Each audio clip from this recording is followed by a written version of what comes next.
पंचतंत्र की कहानी दो सिर वाला जुलाहा दूसर वाला जुलाहा। बहुत समय पहले की बात है। एक गांव में मनोहर नाम का एक जुलाहा कपड़े सिलने वाला रहा करता था। उसकी कपड़े सिलने वाली मशीन के ज्यादातर उपकरण लकड़ी से बने हुए थे। एक दिन बहुत ज्यादा बारिश होती है, जिस कारण बारिश का पानी उसके घर में भर जाता है। घर में बारिश का पानी भर जाने के कारण उसकी मशीन पूरी तरह से खराब हो जाती है। मशीन खराब हो जाने के कारण मनोहर बहुत परेशान हो जाता है। वह दुखी होकर सोचने लगता है कि अगर जल्द ही उसने अपनी इस मशीन को ठीक नहीं किया तो वह कपड़े सिलने का काम नहीं कर पाएगा और उसके परिवार को भूखा रहना पड़ेगा। यह सोचकर मनोहर जंगल जाने का फैसला कर लेता है ताकि वह अपनी मशीन को ठीक करने के लिए अच्छी लकड़ी काट कर ला सके। फिर मनोहर इस विचार के साथ जंगल की ओर चल देता है। मनोहर पूरा दिन चलता रहता है, लेकिन उसे अपनी मशीन के लिए अच्छी लकड़ी वाला कोई भी पेड़ नजर नहीं आता है। फिर भी मनोहर हार नहीं मानता है और अच्छे पेड़ की तलाश में आगे बढ़ता रहता है। काफी देर चलने के बाद अचानक मनोहर की नजर एक पेड़ पर पड़ती है जो काफी ऊंचा, मोटा और हरा भरा था। उस पेड़ को देख मनोहर बेहद खुश होता है और कहता है, हाँ, यह पेड़ काफी अच्छा है। इसकी लकड़ी से मैं अपनी मशीन को फिर से ठीक कर सकता हूँ। इस विचार के साथ मनोहर कुल्हाड़ी उठाकर जैसे ही पेड़ के तने पर मारने के लिए अपना हाथ ऊपर उठाता है, तभी पेड़ की डाल पर एक देवता प्रकट हो जाते हैं। देवता मनोहर से कहते हैं, मैं इस पेड़ पर रहता हूँ और आराम करता हूँ, इसलिए तुम्हारा इस पेड़ को काटना उचित नहीं होगा। वैसे भी किसी भी हरे पेड़ को काटना ठीक नहीं है। देवता की बात सुनकर मनोहर क्षमा मांगते हुए कहता है, हे देव, मैं मजबूर हूँ, मुझे इस पेड़ को काटना ही पड़ेगा। इस पेड़ की लकड़ी मेरी मशीन के लिए उत्तम है। बहुत ढूंढने के बाद मुझे यह पेड़ मिला है। अगर मैं इस पेड़ को नहीं काटूंगा तो मेरी मशीन खराब रह जाएगी और मैं कपड़े सिलने का काम नहीं कर पाऊंगा। इस वजह से मैं और मेरा परिवार भूखों मर जाएगा। मनोहर की बात सुनकर देवता कहते हैं, मनोहर, मैं तुम्हारे जवाब से खुश हूँ। तुम इस पेड़ को न काटो।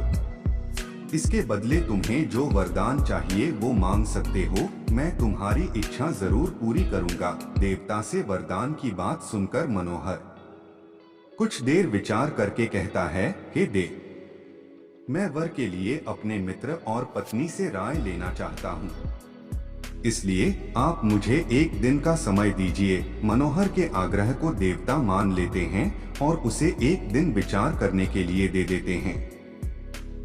एक दिन का समय लेकर मनोहर अपने घर की ओर चल देता है।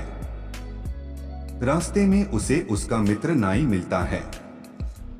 नाई से मिलकर मनोहर उसे देवता की वरदान वाली बात बताता है।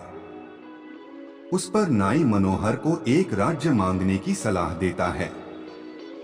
नाई कहता है कि तुम देवता से वरदान में एक राज्य मांग लो। तुम उस राज्य के राजा बन जाना और मैं उस राज्य का मंत्री बन जाऊंगा।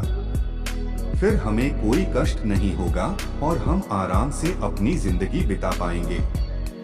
नाई मित्र की बात पर मनोहर कहता है, मित्र, तुम बिल्कुल ठीक कह रहे हो।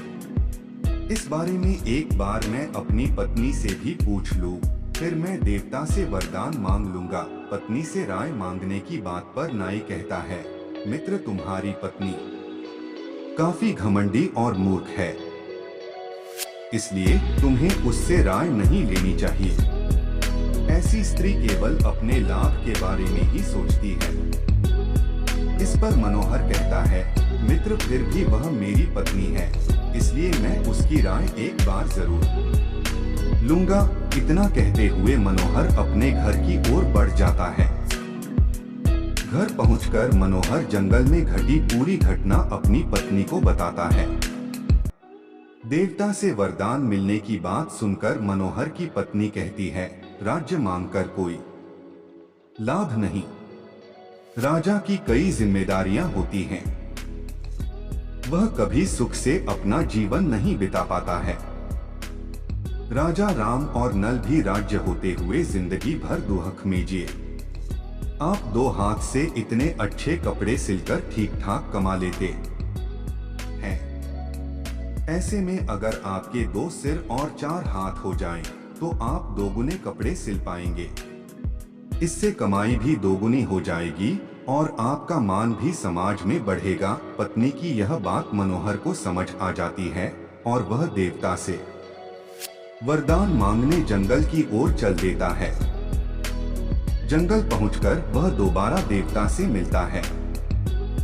देवता मनोहर को देखकर कहते हैं कि मनोहर मांगो, क्या वर मांगना है तुम्हें। मनोहर देवता से कहता है, हे देव, आप मुझे 2 सिर और 4 हाथ दे दीजिए। देवता मनोहर की यह बात सुनकर पूछते हैं कि तुम 2 सिर और 4 हाथ का क्या करोगे। तब मनोहर बताता है कि 2 सिर और 4 हाथ होने पर वह 2 गुना कपड़े सिल पाएगा, जिससे उसकी कमाई पहले से अधिक हो जाएगी। मनोहर की यह बात सुनकर देवता मुस्कुराते हैं और मनोहर को वरदान दे देते हैं। देवता का वरदान पाकर मनोहर को 2 सिर और 4 हाथ हो जाते हैं। वरदान पाकर मनोहर बहुत खुश होता है और अपने घर की ओर चल देता है। मनोहर जैसे ही अपने गांव पहुंचता है तो गांव में खेल रहे बच्चे उसे देखकर डर जाते हैं। वह सब उसे एक राक्षस समझते हैं। तभी कुछ गांव वाले हाथों में हथियार लेकर मनोहर पर हमला कर देते हैं और मनोहर की मौत हो जाती है। जब मनोहर की मौत की खबर मनोहर की पत्नी को होती है तो वह फौरन मनोहर को देखने वहां पहुंच जाती है। मनोहर की लाश देख उसकी पत्नी रोने लगती है और कहती है कि यह सब मेरी गलती है। मैंने ही उनसे देवता से 2 सिर और 4 हाथ मांगने के लिए कहा था। अगर ऐसा न होता तो आज मनोहर को कोई राक्षस न समझता और वे जिंदा होते। कहानी से सीख, 2 सिर वाला जुलाहा। कहानी से सीख मिलती है कि बिना सोचे विचारे किया गया कोई भी काम हमेशा दुखदाई होता है।